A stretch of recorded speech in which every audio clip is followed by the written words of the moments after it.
What are the biggest challenges of regular running and running with prosthetics on?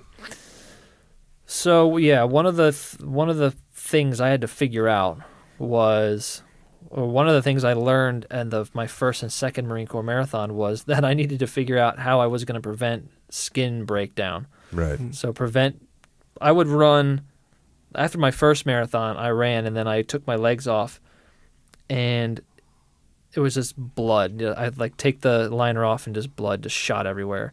And it wasn't all blood, but it was like kind of blood mixed with sweat. Right. I was like, oh my God, what did I do to myself?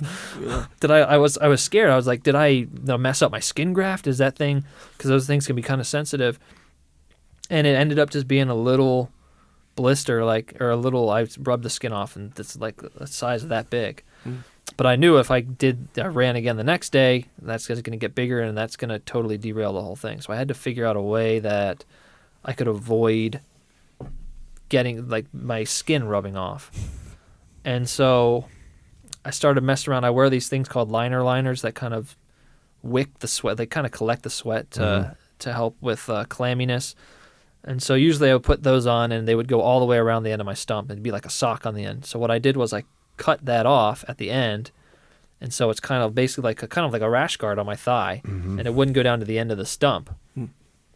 So I cut that off. And why didn't you want it to go down to the end? So what my theory was, it's kind of a cloth. It's a cloth material. So what I figured was, and the liner itself is a silicone.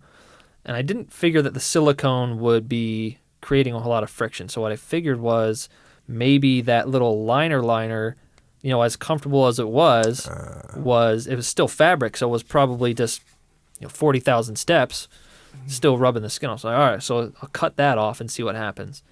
And that was good, but it still didn't fix everything. So what I ended up doing was, for my cycling experience, I'd use chamois cream on your butt, to help prevent saddle sores.